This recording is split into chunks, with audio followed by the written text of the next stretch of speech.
Say yes to new beginnings. Yes. Say yes to new standards of excellence. Yes. Say yes to engaging reportage with a difference. Yes. Introducing Yes International Magazine. The time to say yes to your dreams and aspirations is here.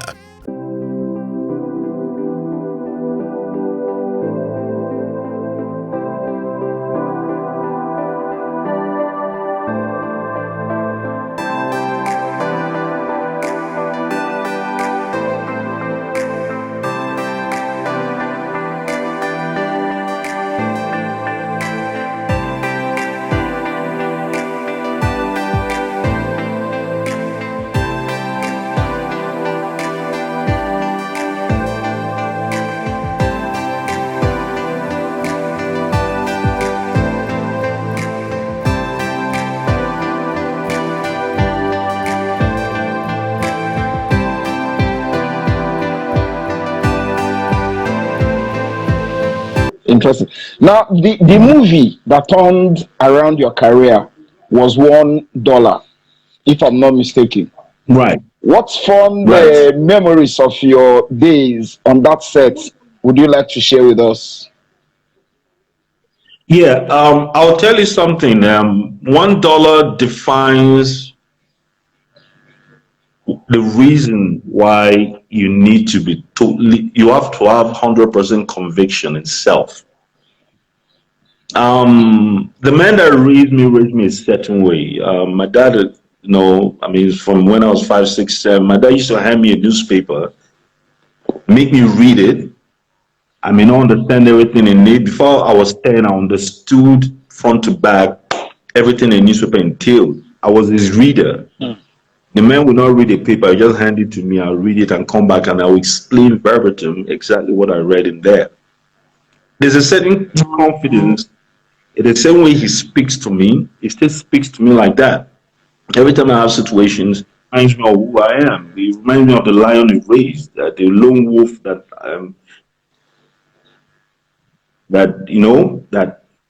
must believe in self at all times. We were on the set of $1. They gave me a script. I was with that girl, the one I was dating then. And I told her, I'm a trained psychologist. This thing is not the MO of a drug addict, of a junkie. This is not how the character should be depicted. The language they speak, everything is just upside down. I took it to the director and I complained like, can we revisit it? He said, who you be now? Mama G day here, Victor day here, here. Who be this small rat? They tell me make I change script. You're even lucky say we just needed someone who is American and small. That's the only reason you're here. Because the other people that can play this role better, will you get out of here? That drove me away. He told me at that point, don't do it, stick to the script. I said, okay, I will. When they said action, my brother, I said, this is the moment where I redefine myself, I lose it all. That is the risk you have to take sometimes when you are the cops of changing the game, changing your destiny, changing your story. I took it, didn't you see the whole scene? Nobody reacted because everything I did in there was not in the script. There was no revert, there was no comeback, there was no reply. Because everything was not in the script. And everybody was so mesmerized at that point, either out of anger or disdain, that they did not respond. They just wanted, and then I didn't know behind the scene when I started, I just got into it. When I started, the executive producer, don't cut it. Let him finish. Because the director was so mad at me, wanted to cut it. Like, this idiot just came here and turned my script upside down. But you know what? I finished it. I mean, he was mad at me. Like, you hit my nyash.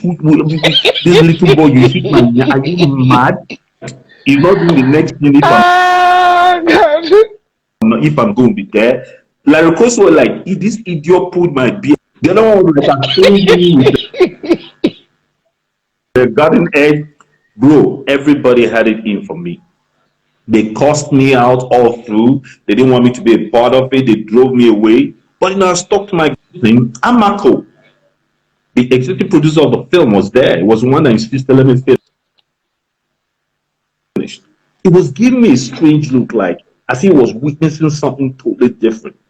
He called me and he said, why you doing like that? I said, because that's the way I feel it should be done. Junkies are not, they're not in the present.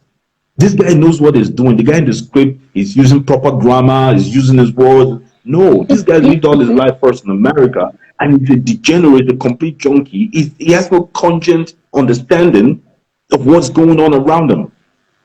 Okay? And that was exactly what I did.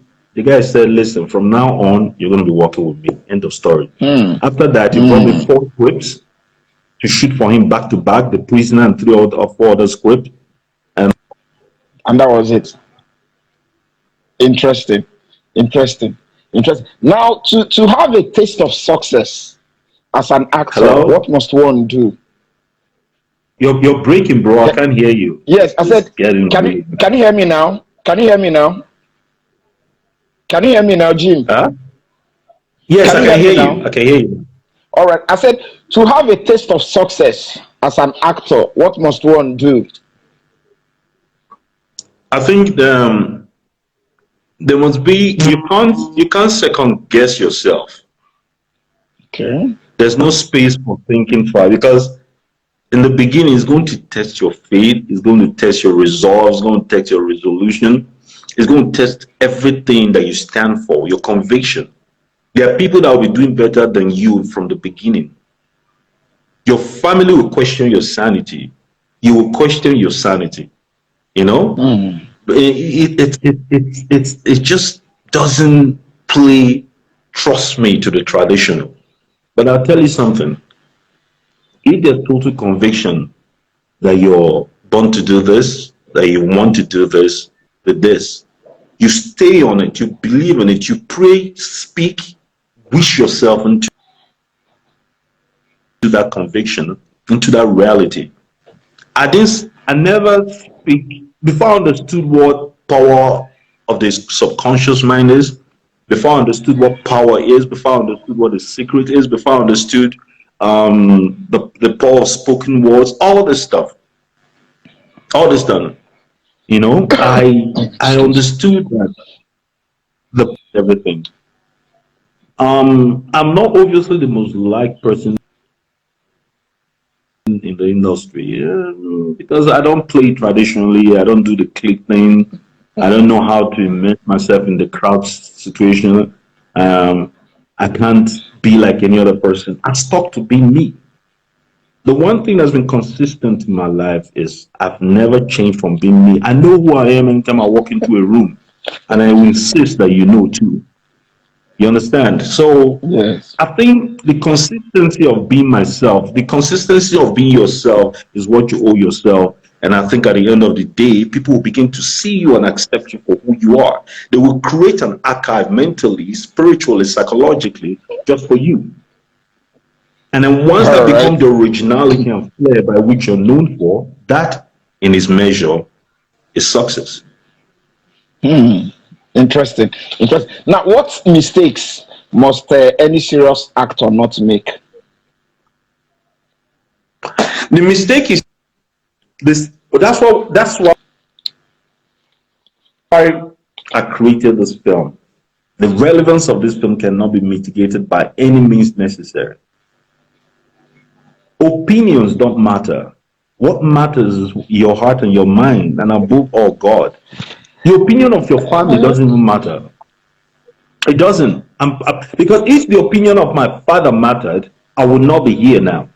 I would have probably been called doctor or whatever, because I think I'm still going to get a doctorate. The business success that he wanted me to do, I'm already successful in business many times over. But then I'm famous because of my own device, because I believed. Because I didn't let the narrative, the stereotypical nature of a black Igbo parent dictate what I was destined to do. I didn't let it. I've had this conversation with my dad many times. My dad, when my mom passed, I think I ascended a different discourse. The dwelling, the mutual respect, stopped. In its place became a lifelong friendship. The type that I can tell him everything. My mom has always been the easiest person I go to tell, hey, she has celebrated all my she has endured my failures with me, celebrated all my successes with me, and taught me how to treat both of them without changing my mindset. I've endured so many failures in life that it would have probably broken most men. And I've enjoyed so much success up until 5 minutes ago that I don't know how to share. The fact that I broke even in different spheres of life, it's enough for me. I celebrate with my own, my circle. You understand? So I think more than anything else, believe in yourself. You can't give what you don't have. If you don't believe in yourself, who's going to believe in you? I've always All believed in right. myself, whether I'm high or low or in the middle. So I think it's a conviction of self more than anything else that propels me, that conveys me to any given objective I have in life. Now, what would be your response to people who say that Jim has an anger problem? When you started out, I remember the day, without meaning to mention names, Oh yes, there was but a I guy that did did have, something I to you did, and said you beat up yeah. the But person, you know, and Azuh, I had an anger problem. yes. I had an anger problem because I didn't know how to deal with all of this. I didn't know how to. Let me break it down, please. Be patient with me. Indulge me. I'm a kid then that was used to his own space. I didn't know how to share my space. I didn't know how to have people tell me, no. They grew me in a certain intellectualism about life that I understood that you are a product of how you think, how you behave. That's true. And then all of a sudden, I was in the public domain where people that didn't know me, I was forced to be this person. I started listening to people I had no business listening to. My management told me, oh, you have to date a certain type. I'm not trying to no point to anybody, but you have to date a certain type. You have to date eye trophies. You have to date people that are really out there and well known because that is what is going to somehow propel your gospel, for lack of better term. I was told you have to hang with a certain clique. You have to go out more often. Now, being in that public domain means people will be in your business all the time. That's true. People will make certain judgments about you, certain pronouncements about you, because I was failing woefully in these relationships. I was failing woefully hanging out with these guys.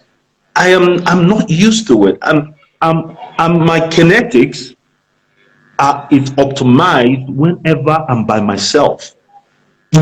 So the whole nuances of being around people, of being around public domain, of going out all the time, hanging out with strangers and seeking people's opinion all the time, it was killing me. I was always angry. I was always resentful. I didn't know how to manage it. I was a kid with too much money, too much fame, and too many people talking in my ears. It was depressing. I didn't know how to deal with all of that. I'll wake up in the morning, I'm literally told this is how I will behave, this is what I must do, this is who I should hang with in order for me to progress, in order for me to be who I am. How was a 23-year to 30-year-old going to deal with that?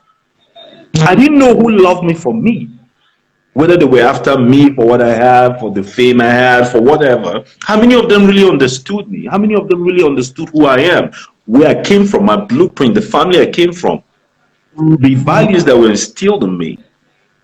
I'm used to being judged by strangers, by people that didn't understand anything about me. When I stepped back and started understanding what was expected of me, the responsibility that's been entrusted to me of fame redawned itself and had a new awakening for me.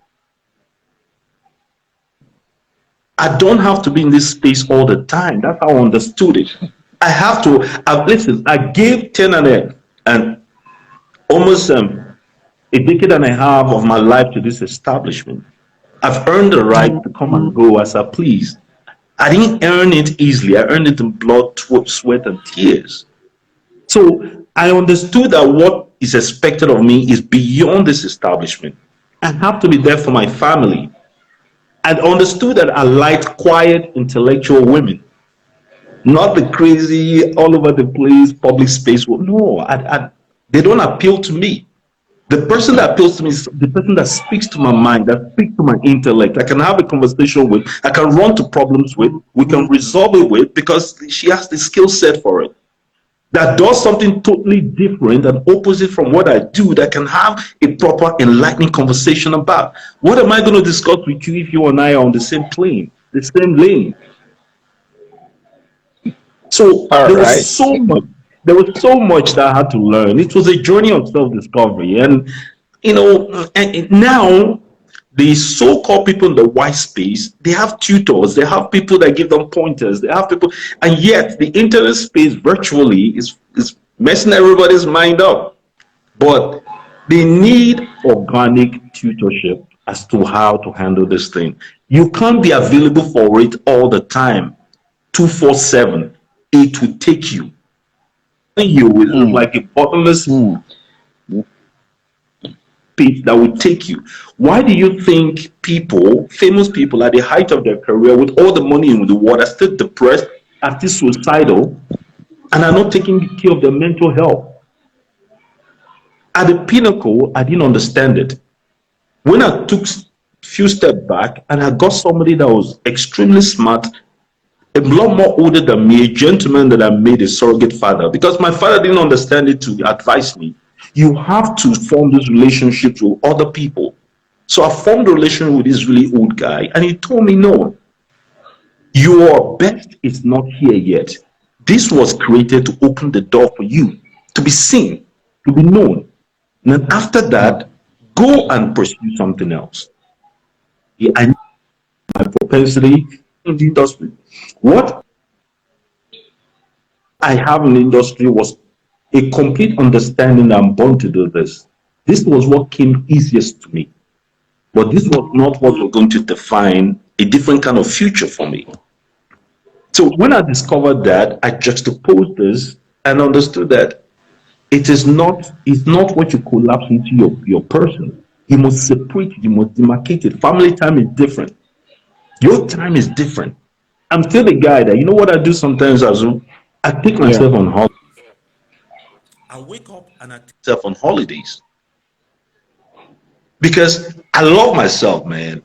I go out there, I shop for myself, I do exorbitant, I do shoppings that will make $1 freeze. I'm not joking, for myself. I buy myself great stuff. I do this delayed gratification for a long time, then I reward myself excessively. I take myself, I treat myself, I pamper myself. Because it's only when I'm self-pampered and I love myself enough that I can give love back to my family, to my friends, to my colleagues, to people that work for me and with me. You can't give what you don't have. If I'm not in a certain state of happiness and bliss, how can I offer you happiness and bliss? If I'm not financially structured, how can I offer somebody else help?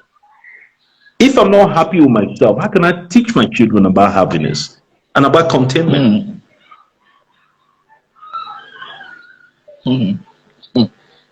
Interesting. Interesting.